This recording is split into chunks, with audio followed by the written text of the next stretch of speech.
Allopathy പറയുന്നത് പോലെ രോഗികൾ കൃത്യസമയത്ത് പോഷകാഹാരം കഴിക്കണം എന്ന ഊളത്തരം മണ്ടത്തരം അത് വലിച്ചെറിഞ്ഞാൽ മതി. നമ്മുടെ നാട്ടിൽ അത് 39 ആഴ്ചയിലോ 40 ആഴ്ചയിലും വിക്സ് മുട്ടായി കൊടുക്കണ മാതിരി എല്ലാവർക്കും കൊടുത്തുകൊണ്ടിരിക്കുകയാണ്. അതുകൊണ്ടാണ് എന്ത് ചെയ്യുന്നത്, നമ്മുടെ നാട്ടിൽ ഇത്രയധികം സിസേറിയൻ നിരക്ക് കൂടുന്നതും അതുമായി ബന്ധപ്പെട്ട കോംപ്ലിക്കേഷൻസും മരണങ്ങളൊക്കെ വർദ്ധിക്കും. അന്താരാഷ്ട്ര മാനദണ്ഡങ്ങൾ പാലിച്ചാൽ തന്നെ നമ്മുടെ നാട്ടിൽ കാണപ്പെടുന്ന അല്ലെങ്കിൽ ഇവർ ആരോപിക്കപ്പെടുന്ന 50% ദുർബലത എന്ത് ചെയ്യും, വെയിലത്ത് വെച്ച ഐസും കട്ടന്മാരി ആയുർവേദ ഗ്രന്ഥങ്ങളിൽ വന്നിട്ടുള്ളതുപോലെ ഡൈജഷൻ എനർജി, മെയിൻ്റനൻസ് എനർജി, ശരീരശാസ്ത്രം, അതുപോലെ തന്നെ waste elimination, morbid waste elimination, അതുപോലെ തന്നെ ഞാൻ നേരത്തെ പറഞ്ഞ മാതിരി ബയോളജിക്കൽ ട്രാൻസ്മ്യൂട്ടേഷൻ, ഇത്തരം ശരീരശാസ്ത്രങ്ങൾക്കെതിരാണ് എന്ത് നമ്മൾ കഴിക്കുന്ന അലോപ്പതി മരുന്നുകളാണ്. പലരും വിചാരിച്ചിരിക്കുന്നത് അലോപ്പതിയുടെ ഏറ്റവും വലിയ പ്രശ്നം അതിൻ്റെ സൈഡ് എഫക്റ്റും അതല്ലെങ്കിൽ ഭീമമായ ചികിത്സാ ചെലവുകളാണെന്നാണ്. അപ്പോൾ ഞാൻ മനസ്സിലാക്കിയത് അതൊന്നുമല്ല അലോപ്പതിയുടെ പ്രധാനപ്പെട്ട പ്രശ്നം. അലോപ്പതിയുടെ അടിസ്ഥാനം അല്ലെങ്കിൽ വളരെ പ്രധാനപ്പെട്ട അതിൻ്റെ അടിത്തറ എന്ന് പറയുന്നത് പരിണാമചക്ര സിദ്ധാന്തമാണ്. ദൈവം മനുഷ്യനെ സൃഷ്ടിച്ചതല്ലെന്നും മനുഷ്യൻ ഇങ്ങനെ പരിണാമചക്രത്തിലൂടെ നാല് കാലിൽ എണീറ്റ് നടന്ന് പിന്നെ 2 കാലിൽ നിവർന്ന് നടക്കാൻ തുടങ്ങിയതാണ് എന്നും മറ്റുമാണല്ലോ പരിണാമചക്ര സിദ്ധാന്തം പറയുന്നത്. നമ്മുടെ നാട്ടിൽ തന്നെ കേരളത്തിൽ തന്നെ അലോപ്പതി ഡോക്ടർമാർ പച്ചക്ക് ഇത്തരം അന്ധവിശ്വാസങ്ങൾ ചികിത്സയുടെ പേരിൽ അല്ലെങ്കിൽ വൈദ്യശാസ്ത്രത്തിൻ്റെ പേരിൽ പച്ചക്ക് ടി വിയിലും മറ്റു മാധ്യമങ്ങളിലും വന്നിട്ട് പ്രചരിപ്പിക്കുന്നുണ്ട്. ഞാൻ പറയുന്നത് അലോപ്പതിയുടെ ഏറ്റവും വലിയ പ്രശ്നം അതാണ്. അത് ചികിത്സാ മേഖലയിൽ എങ്ങനെ ബാധിക്കും എന്ന് ചോദിച്ചാൽ, ഇപ്പോൾ അലോപ്പതി ഡോക്ടർ ടി വിയിൽ വന്ന് പറഞ്ഞാൽ തന്നെ പറയും പരിണാമത്തിൽ ഏറ്റവും ദുർബലനായ ജീവി ആരെന്ന് ചോദിച്ചാൽ ഒറ്റ ഉത്തരമേ ഉള്ളൂ, മനുഷ്യൻ. മനുഷ്യന്റെ തലച്ചോറ് ഒന്നുകൊണ്ട് മാത്രമാണ് മനുഷ്യനെ പിടിച്ചു നിൽക്കുന്നത്. കാണാറുണ്ടോ? അല്ലെങ്കിൽ ഒരു പൂമ്പാറ്റ ഏതു നേരവും തേനിൽ മുങ്ങിക്കിടക്കുന്ന ഒരു സാധനത്തിന് പ്രമേഹം വന്നിട്ട് നിങ്ങൾ കണ്ടിട്ടുണ്ടോ? ഇല്ല. പക്ഷെ മനുഷ്യൻ എന്ന് പറയുന്നത് ഈ തലച്ചോറ് മാത്രമേ വികസിച്ചുള്ളൂ. നമ്മുടെ ആന്തരിക ഘടന എന്ന് പറയുന്നത് മൃഗങ്ങളുമായിട്ടൊക്കെ താരതമ്യം ചെയ്യുമ്പോൾ അല്ലെങ്കിൽ കുറച്ച് മനുഷ്യനെക്കാളും താഴ്ന്ന ലെവലിൽ നിൽക്കുന്ന ജീവജാലങ്ങളുമായിട്ട് താരതമ്യം ചെയ്യുമ്പോൾ നമ്മൾ വളരെ ദുർബലരാണ്. ഈ ദൗർബല്യം നമ്മൾ മറികടന്നത് തലച്ചോറ് ഒന്നുകൊണ്ട് മാത്രമാണ്. പരിണാമചക്രത്തിലെ ഏറ്റവും ദുർബലനായ ജീവിയാണ് മനുഷ്യൻ. മനുഷ്യൻ അവന്റെ ദുർബലത മറികടക്കുന്നത് അവന്റെ തലച്ചോറ് കൊണ്ടാണെന്നാണ്, അതായത് അലോപ്പതി കൊണ്ടാണ്. അതായത് മനുഷ്യന് മാത്രം ഇത്ര അധികം ചികിത്സാ സംവിധാനങ്ങൾ വേണ്ടി വരുന്നത് എന്തുകൊണ്ടാണ്? മനുഷ്യൻ പരിണാമചക്രത്തിലെ ഏറ്റവും ദുർബലനായ ജീവി ആയതുകൊണ്ടാണ്. വേറൊരു ഡോക്ടർ ടി വിയിൽ വന്ന് പറയുന്നതാണെന്ന് പറഞ്ഞു.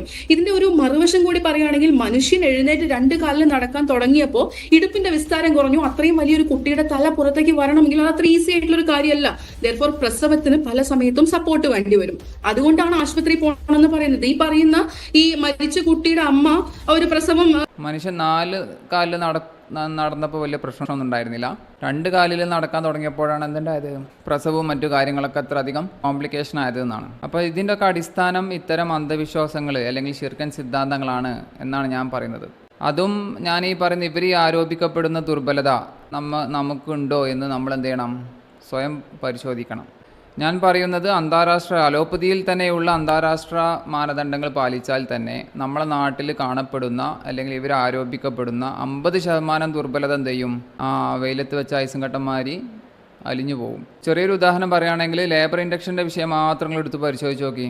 ലോകാരോഗ്യ സംഘടന പറയുന്നത് 41 ആഴ്ച അല്ലെങ്കിൽ 42 ആഴ്ച, അതായത് 10 മാസം തികഞ്ഞിട്ടും പ്രസവിച്ചിട്ടില്ലെങ്കിൽ മാത്രം അത്യാവശ്യ ഘട്ടങ്ങളിൽ മാത്രം ഉപയോഗിക്കാവുന്ന ഒരു മരുന്നാണ് എന്ത്, ലേബർ ഇൻഡക്ഷൻ. പക്ഷെ നമ്മളെ നാട്ടിലത് 39 ആഴ്ചയിലും 40 ആഴ്ചയിലും വിക്സ് മുട്ടായി കൊടുക്കണ മാതിരി എല്ലാവർക്കും കൊടുത്തുകൊണ്ടിരിക്കുകയാണ്. അതുകൊണ്ടാണ് എന്ത് ചെയ്യണത്, നമ്മളെ നാട്ടിൽ ഇത്ര അധികം സിസേറിയൻ നിരക്ക് കൂടുന്നതും അതുമായി ബന്ധപ്പെട്ട കോംപ്ലിക്കേഷൻസും മരണങ്ങളൊക്കെ വർദ്ധിക്കുന്നത്. അല്ലാതെ പരിണാമചക്രത്തിലെ മനുഷ്യൻ ദുർബലനായ ജീവി ആയതുകൊണ്ടല്ല. അപ്പോൾ നമ്മളത്ര ദുർബലരല്ല എന്ത് വിദേശത്തുള്ളവർ അല്ലെങ്കിൽ അമേരിക്കയിൽ അല്ലെങ്കിൽ യൂറോപ്യൻ രാജ്യങ്ങളിലുള്ളവർ.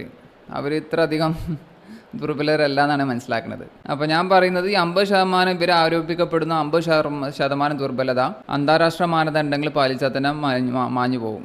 ബാക്കി 50% ദുർബലത മാഞ്ഞു പോകണമെങ്കിൽ എന്ത് ചെയ്യണം, അലോപ്പതി പറയുന്നത് പോലെ രോഗികൾ കൃത്യസമയത്ത് പോഷകാഹാരം കഴിക്കണം എന്ന ഊളത്തരം മണ്ടത്തരം അത് വലിച്ചെറിഞ്ഞാൽ മതി. ആ ഊളത്തരം മണ്ടത്തരം വലിച്ചെറിയാമെങ്കിൽ എന്ത് ചെയ്യും, ബാക്കി 50% കൂടി ആ ദുർബലത ഞാൻ നേരത്തെ പറഞ്ഞ പോലെ വെയിലത്ത് വെച്ച ഐസും കട്ട പോലെ മാഞ്ഞു പോകും. മനുഷ്യന്മാർ വിശക്കുമ്പോൾ മാത്രമാണ് ഭക്ഷണം കഴിക്കേണ്ടത്, അതാണ് അവൻ്റെ ശരീരത്തിന് ഏറ്റവും ഉത്തമം എന്നുള്ളത് തെളിയിക്കുന്ന ഒരുപാട് ശാസ്ത്രീയ പഠനങ്ങൾ തന്നെ ഉണ്ട്. അതിനും അപ്പുറം പ്രവാചക വൈദ്യഗ്രന്ഥങ്ങൾ വളരെ കർശനമായി വളരെ വ്യക്തമായി പറയുന്ന കാര്യമാണ് എന്താണ്, രോഗികൾ വിശക്കുമ്പോൾ മാത്രമാണ് ഭക്ഷണം കഴിക്കേണ്ടത്, എന്നാലേ അവരുടെ രോഗം പെട്ടെന്ന് മാറുകയുള്ളൂ, അല്ലെങ്കിൽ അവരുടെ രോഗങ്ങൾ സങ്കീർണമാകും. അതുമായി ബന്ധപ്പെട്ട ശരീരശാസ്ത്ര സഹിതം അഹ്ലുസുന്നയുടെ പണ്ഡിതന്മാർ വ്യക്തമായി വിശദീകരിക്കുന്നുണ്ട്. പ്രവാചകൻ പറഞ്ഞു, നിങ്ങൾ അള്ളാഹു ഒരു മനുഷ്യനെ ഇഷ്ടപ്പെട്ടാലും അള്ളാഹു ആ മനുഷ്യനെ സംരക്ഷിക്കും. നിങ്ങൾ ഓരോരുത്തരും നിങ്ങളുടെ രോഗികളെ ഭക്ഷണപാനീയങ്ങളിൽ നിന്ന് സംരക്ഷിക്കുന്നത് പോലെ എന്നാണ്. അപ്പോൾ രോഗികളെ ഭക്ഷണപാനീയങ്ങളിൽ നിന്ന് സംരക്ഷിക്കുകയാണ് വേണ്ടത്. അപ്പുറത്ത് അലോപ്പതി പറയുന്നത് എന്താ? ഇപ്പോൾ മയോ ക്ലിനിക്കിൻ്റെ വെബ്സൈറ്റുകളിൽ പോലും പറയുന്നത് രോഗികൾ കൃത്യസമയത്ത് ഭക്ഷണം കഴിക്കണം എന്നാണ്. അതും എന്തെങ്കിലും കഴിച്ചാൽ പോരാ, പോഷകാഹാരം തന്നെ കഴിക്കണം. ഇപ്പോൾ നമ്മളെ മലയാളികളായ അലോപ്പതി ഡോക്ടർമാർ പോലും പച്ചക്ക് പറയുന്നുണ്ട് എന്ത്? അസുഖം വന്നു കഴിഞ്ഞാൽ നമ്മുടെ സ്വാദുമുഖങ്ങൾക്കൊക്കെ ചെറിയ പ്രശ്നം വരും, എല്ലാം കഴിക്കാൻ തോന്നില്ല. പക്ഷെ നമ്മളെപ്പോഴും ചെയ്യുന്നത് നമ്മുടെ ഇഷ്ടപ്പെട്ട ഭക്ഷണം കഞ്ഞിയാണ്. കഞ്ഞിയിൽ എന്താണുള്ളത്? കാർബോഹൈഡ്രേറ്റ്, അന്നജം, ഗ്ലൂക്കോസ് തന്മാത്രകൾ മാത്രം. എന്നാൽ അസുഖം വരുമ്പോൾ രോഗാണുക്കൾക്കെതിരെ പോരാടണമെങ്കിൽ ശരീരത്തിന് പ്രതിദ്രവ്യം അഥവാ ആൻറ്റിബോഡീസ്, മറുമാംസ്യ തന്മാത്രകൾ ഉൽപ്പാദിപ്പിച്ചേ മതിയാകും. കഞ്ഞിയിൽ എവിടെയാണ് മറുമാംസ്യ തന്മാത്രകൾ ഉൽപ്പാദിപ്പിക്കാൻ ആവശ്യമായ പ്രോട്ടീൻ? ഇല്ല. എന്നാൽ അതിലൊരു ഇത്തിരി പയറിട്ട് കൊടുക്കും, പയറും കഞ്ഞിയായിട്ട് കഴിക്കും. അല്ലെങ്കിൽ ഒരു മുട്ട ചിക്കി അതിനകത്ത് ഇത്തിരി ഇട്ട് കൊടുക്കും, മുട്ട ദഹിക്കില്ല. ആസിഡുകളുടെ തീവ്രത അളക്കുന്നത് pH ഉപയോഗിച്ചിട്ടാണ്. മനുഷ്യൻ്റെ ദഹനരസത്തിൻ്റെ pH എന്ന് പറയുന്നത് 1.5 തൊട്ട് 2.5 വരെയാണ്. ഏറ്റവും പവർഫുൾ ആയിട്ടുള്ള ആസിഡാണ് അത്. ആ സാധനത്തിന് നമ്മൾ കൊഞ്ഞനം കാണിക്കുകയാണ്, എന്നിട്ട് പറയണേ മുട്ട ദഹിക്കില്ല. അപ്പോൾ നിങ്ങൾക്ക് ഈ അസുഖത്തിന് അല്ലെങ്കിൽ ഈ അസുഖം വരുമ്പോൾ അതിനെതിരെ പോരാടാൻ ആവശ്യമായ ആൻറ്റിബോഡികൾ എങ്ങനെ ഉണ്ടാകും ചോദിച്ചു കഴിഞ്ഞാൽ അതിന് മറുപടിയില്ല. ശരീരം സ്ട്രഗിൾ ചെയ്യും. ഇതാണ് പലപ്പോഴും മരണത്തിലേക്ക് നയിക്കുന്നത്. അണ്ടർ 5 വയസ്സിൽ താഴെയുള്ള കുഞ്ഞുങ്ങളുടെ മോർട്ടാലിറ്റി റേറ്റ്, മരണനിരക്കിൽ വലിയൊരു ഘടകം എന്ന് പറയുന്നത് എന്താണ്? ചികിത്സയുടെ അഭാവത്തോടൊപ്പം സ്വന്തം ശരീരത്തിന് ഇതുപോലെയുള്ള ആൻറ്റിബോഡികൾ ഉണ്ടാക്കാനുള്ള സംഗതികൾ, ഇൻഗ്രീഡിയൻസ് അവിടെ ഇല്ലാത്തതാണ്. പനി വന്ന കഞ്ഞി മാത്രം കുടിക്കുന്നത് അപകടമാണ്, മരണസാധ്യത കൂടുതലാണ്. നിങ്ങൾ എന്ത് ചെയ്യണം? കഞ്ഞിൻ്റെ കൂടെ കോഴിമുട്ട കൂടി തിന്നണം നിർബന്ധമായിട്ട്. അപ്പോൾ ഞാൻ പറയുന്നത് അത്തരം അന്ധവിശ്വാസങ്ങളും പൊട്ടത്തരങ്ങളാണ് ഇത്തരം ഈ പറയുന്ന ശിർക്കൻ വിശ്വാസങ്ങളുടെയും അല്ലെങ്കിൽ പരിണാമചക്രം പോലത്തെ അന്ധവിശ്വാസങ്ങളുടെയും പിറകിലുള്ളത്. അപ്പം അല്ലെങ്കിൽ ഇത്തരം തെറ്റായ ഡയറ്ററി ഗൈഡ് ലൈൻസ് ആണ് ഇവർക്ക് ഇത്തരം ആരോപണങ്ങൾ അല്ലെങ്കിൽ ദുർബലത ആരോപിക്കാൻ ഒരു അവസരം കൊടുക്കുന്നത്. പ്രവാചകൻ്റെ വേറൊരു ഹദീസ് ഉണ്ട്: നിങ്ങൾ രോഗികളെ നിർബന്ധപൂർവ്വം ഭക്ഷിപ്പിക്കുകയോ കുടിപ്പിക്കുകയോ ചെയ്യരുത്, അള്ളാഹു അവരെ ഭക്ഷിപ്പിക്കുകയും കുടിപ്പിക്കുകയും ചെയ്യും. ഈ ഹദീസിൻ്റെ വിശദീകരണം അഹ്ലുസുന്നയുടെ പണ്ഡിതന്മാർ എഴുതിയ പ്രവാചക വൈദ്യ ഗ്രന്ഥങ്ങളിൽ വായിച്ചു നോക്കണം, വളരെ വ്യക്തമാണ്. അതിലൊരു തമാശ എന്താണെന്ന് വെച്ചാൽ, പൊതുവേ നമ്മളെ നാട്ടിലെ അലോപ്പതി ഡോക്ടർമാർ പൊട്ടത്തരാണ്, വിഡ്ഢിത്താണ്, എന്ന് അശാസ്ത്രീയമാണ് എന്ന് പറഞ്ഞുകൊണ്ട് നടക്കുന്ന ഒരുവിധ എല്ലാ ശരീരശാസ്ത്രങ്ങളും അതിൽ വിശദീകരിക്കുന്നുണ്ട്. വേസ്റ്റ് എലിമിനേഷൻ തിയറി അലോപ്പതി ഡോക്ടർമാർക്ക് പുച്ഛാണ്, പക്ഷേ ഈ പ്രവാചക വൈദ്യ ഗ്രന്ഥങ്ങളിൽ വളരെ വ്യക്തമായിട്ട് പറയുന്നുണ്ട്. അതുപോലെ തന്നെ dietitian energy maintenance energy theory, അതുപോലെ തന്നെ ബയോളജിക്കൽ ട്രാൻസ്മ്യൂട്ടേഷൻ. പക്ഷേ ഈ തിയറിൻ്റെ പേരുകൾ അങ്ങനെ തന്നെ അതിൽ കാണാൻ സാധിക്കില്ലെങ്കിൽ പോലും ഈ തിയറികൾ മറ്റാര് വിശദീകരിക്കുന്നതിനേക്കാളും ഭംഗിയായി ഗ്രന്ഥങ്ങളിൽ നമുക്ക് കാണാൻ കഴിയും. ഇപ്പോൾ പ്രവാചക വൈദ്യ ഗ്രന്ഥങ്ങളിൽ ഏറ്റവും പോപ്പുലറായിട്ടുള്ളത് ഇബ്നുൽ ഖയ്യിം റഹ്മത്തുള്ളാഹിയുടെയും അതുപോലെ തന്നെ ഇമാം സുയൂത്തിയുടെയും പ്രവാചക വൈദ്യ ഗ്രന്ഥങ്ങളിലാണ്. ആ പ്രവാചക വൈദ്യ ഗ്രന്ഥങ്ങളിൽ ഈ 2 ഹദീസിൻ്റെ വിശദീകരണങ്ങൾ മാത്രം ഒന്ന് എടുത്ത് വായിച്ചു നോക്കി, കാര്യങ്ങൾ വളരെ വ്യക്തമാണ്. ഇത്രത്തോളം പറയുന്നുണ്ട്: ഒരു ഭക്ഷണത്തിൻ്റെ പോഷണമല്ല പരിശോധിക്കേണ്ടത്, രോഗിയുടെ ടേസ്റ്റ് ബഡ്സ് ആണെന്ന്. അതിനാണ് ഞങ്ങൾ അക്യുപഞ്ചറിസ്റ്റുകൾ ബയോളജിക്കൽ ട്രാൻസ്മ്യൂട്ടേഷൻ എന്ന് പറയാം. ഒരു രോഗിയുടെ ഭക്ഷണത്തിന് എന്താണ് പരിഗണിക്കേണ്ടത്? ആ ഭക്ഷണത്തിൻ്റെ പോഷണ മൂല്യമല്ല, ആ രോഗിയുടെ ടേസ്റ്റ് ബഡ്സിനാണ് ഇമ്പോർട്ടൻസ് കൊടുക്കേണ്ടതെന്നാണ്. പക്ഷേ ഇവിടെ വിഷയം എന്താണെന്ന് വെച്ചാൽ, നമുക്കറിയാം ആധുനിക കാലത്ത് പല ഹദീസുകളും പല കിതാബുകളും ചർച്ചയാവുന്നത് പലപ്പോഴും പടിഞ്ഞാറിൽ നിന്ന് വന്ന ചില ശാസ്ത്രീയ പഠനങ്ങൾക്ക് ശേഷം മാത്രമാണ് മുസ്ലിം ലോകത്ത് പോലും ചില ഹദീസുകൾ പോപ്പുലർ ആവുന്നത്. പക്ഷെ നമുക്കറിയാം നമ്മളെ പൂർവികരുടെ രീതി അതല്ല. ഞാൻ പറയുന്നത് ആ രീതിയിലോട്ട് നമ്മൾക്ക് മടങ്ങി വരണം. മടങ്ങി വന്നാൽ ഈ പറഞ്ഞ കോംപ്ലിക്കേഷൻസ് ഉണ്ടാവില്ല, ജീവിതകാലം മൊത്തം മരുന്ന് കഴിക്കേണ്ട ആവശ്യം ഉണ്ടാവില്ല. എല്ലാ രോഗങ്ങളും പ്രവാചകൻ പറഞ്ഞ പോലെ എന്തുണ്ടാവും? ഷിഫല്ലാത്തൊരു രോഗവും അള്ളാഹു ഇറക്കിയിട്ടില്ല എന്നല്ലേ. അപ്പോൾ അത് അലോപ്പതി ഡോക്ടർമാർ മരുന്ന് കണ്ടുപിടിക്കാത്തത് കൊണ്ടല്ല ഇവിടെ രോഗങ്ങൾ പെരുകുന്നതും അതുപോലെ തന്നെ രോഗങ്ങൾ മാറാരോഗങ്ങളാവുന്നതും. നമ്മൾ എന്ത് ചെയ്യണമെന്ന് ഇത്തരം അധ്യാപനങ്ങളെ അല്ലെങ്കിൽ ഇത്തരം ഹദീസുകളെ കുറിച്ച് പഠിക്കാത്തത് കൊണ്ടും ഇത്തരം വൈരുദ്ധ്യങ്ങൾ ചർച്ച ചെയ്യാത്തടത്തുമാണ് ഈ പ്രശ്നങ്ങളൊക്കെ ഉണ്ടാവുന്നത്. ഞാൻ പറഞ്ഞു വന്നത്, അങ്ങനെ വിശക്കുമ്പോൾ മാത്രം ഭക്ഷണം കഴിക്കണമെങ്കിൽ സ്വാഭാവികമായിട്ട് നമ്മൾ അലോപ്പതി മരുന്നുകളൊക്കെ നിർത്തേണ്ടി വരും അല്ലേ? അലോപ്പതി മരുന്ന് ഡോക്ടർമാരെങ്ങനെ എഴുതുക?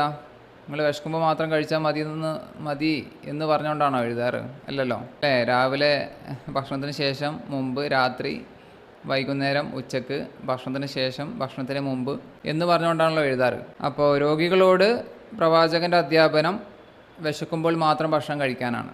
അപ്പോൾ അലോപ്പതി മരുന്ന് കഴിച്ചുകൊണ്ട് നിങ്ങൾക്ക് അധ്യാപനം സ്വീകരിക്കാൻ കഴിയില്ല. അതുമല്ലെങ്കിൽ ഞാൻ ഈ പറഞ്ഞ പോലെ അലോപ്പതി മരുന്നുകൾ ഉണ്ടാക്കപ്പെട്ടിട്ടുള്ളത് രോഗികൾ കൃത്യസമയത്ത് പോഷകാഹാരം കഴിക്കണം എന്ന അന്ധവിശ്വാസത്തിൻ്റെ അടിസ്ഥാനത്തിലാണ്, അല്ലെങ്കിൽ അതുമായി ബന്ധപ്പെട്ട ശരീരശാസ്ത്രത്തിൻ്റെ അടിസ്ഥാനത്തിലാണ്. നിങ്ങൾ ഏത് അലോപ്പതി ഡോക്ടർമാരോടും ചോദിച്ചു നോക്കൂ, ഇപ്പോൾ പ്രവാചക വൈദ്യ ഗ്രന്ഥങ്ങളിൽ വന്നിട്ടുള്ളതുപോലെ ഡൈജഷൻ എനർജി, മെയിൻ്റെനൻസ് എനർജി, ശരീരശാസ്ത്രം, അതുപോലെ തന്നെ waste elimination, morbid waste elimination, അതുപോലെ തന്നെ ഞാൻ നേരത്തെ പറഞ്ഞ മാതിരി ബയോളജിക്കൽ ട്രാൻസ്മ്യൂട്ടേഷൻ. ഇത്തരം ശരീരശാസ്ത്രങ്ങൾക്കെതിരാണെന്ത് നമ്മൾ കഴിക്കുന്ന അലോപ്പതി മരുന്നുകളൊക്കെ. അപ്പോൾ വൈദ്യശാസ്ത്രം എന്ന് പറഞ്ഞാൽ തന്നെ എന്താണ്? മനുഷ്യ ശരീരത്തിൻ്റെ പ്രവർത്തനങ്ങളുടെ പഠനമാണ്. മരുന്നും അതുപോലെ തന്നെ ഡയഗ്നോസിങ്ങും അതൊക്കെ അതിൻ്റെ ഒരു ഭാഗമായിട്ട് മാത്രമാണ് വരുന്നത്. ഇപ്പോൾ പ്രവാചക വേദഗ്രന്ഥങ്ങളിൽ മാത്രമല്ല, ഞാൻ മനസ്സിലാക്കിയിടത്തോളം എല്ലാ മതവേദ ഗ്രന്ഥങ്ങളിലും പറയുന്ന ഒരു കാര്യമാണ് എന്ത്? വിശപ്പാണ് ഏറ്റവും വലിയ മരുന്ന് എന്നുള്ളത്. അല്ലെങ്കിൽ രോഗികൾ വിശക്കുമ്പോൾ മാത്രമേ ഭക്ഷണം കഴിക്കാൻ പാടുള്ളൂ എന്നുള്ളത്. ഇപ്പോൾ ഹിന്ദു ഗ്രന്ഥങ്ങളിൽ, വേദങ്ങളിലൊക്കെ അത് വളരെ വ്യക്തമായി പറയുന്നുണ്ട്. അതിനെക്കുറിച്ച് കൂടുതൽ ആധികാരികമായി സംസാരിക്കാൻ എനിക്കറിയില്ല. ആർക്ക് അന്വേഷിച്ചാലും കിട്ടാവുന്ന ഡാറ്റയാണിത്. അപ്പോൾ ഈ പറഞ്ഞ അധ്യാപനങ്ങളും പുസ്തകങ്ങളും ഒക്കെ കുഴിവെട്ടി മൂടാതെ നമുക്ക് എന്ത് ചെയ്യാൻ പറ്റില്ല? നമ്മളെ രോഗങ്ങളെ മാറാരോഗങ്ങളാക്കാൻ കഴിയില്ല. മരണം വരെ മരുന്ന് കഴിക്കേണ്ട വളരെ കോംപ്ലിക്കേഷൻസ് ആയ രോഗങ്ങളാക്കാൻ കഴിയില്ല എന്നുള്ളതാണ് സത്യം കേട്ടോ. അപ്പോൾ അതിൻ്റെയൊക്കെ ഏറ്റവും അടിസ്ഥാനപരമായി പിന്നിൽ പ്രവർത്തിക്കുന്നത് എന്താണ്? മനുഷ്യൻ പരിണാമചക്രത്തിലെ ദുർബലനായ ജീവിയാണ് എന്നുള്ള ശിർക്കൻ അന്ധവിശ്വാസങ്ങളാണ് എന്നുള്ളതാണ്. അത് വലിച്ചെറിയാൻ നമ്മൾ തയ്യാറുണ്ടോ? നമുക്ക് ആരോഗ്യകരമായ ഒരു ജീവിതം സാധ്യമാണ്.